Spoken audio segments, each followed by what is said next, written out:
Bueno, soy Daniel Vara de Cerveza Tiris y me toca desmentir el mito de si el emprendedor nace o se hace.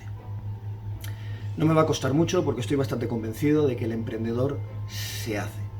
No nace, el emprendedor con el tiempo va aprendiendo de algo muy importante en un emprendedor, que son los errores.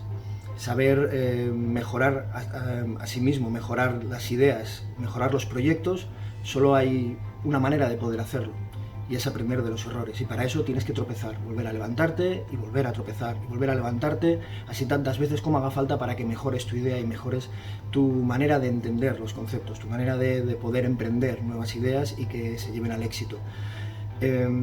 Yo me he tropezado alguna vez, estoy seguro de que me quedan alguna vez más por tropezarme, pero habrá que levantarse. Entonces, por concluir, el emprendedor no nace sabido. Tiene que saber y adecuarse a la situación.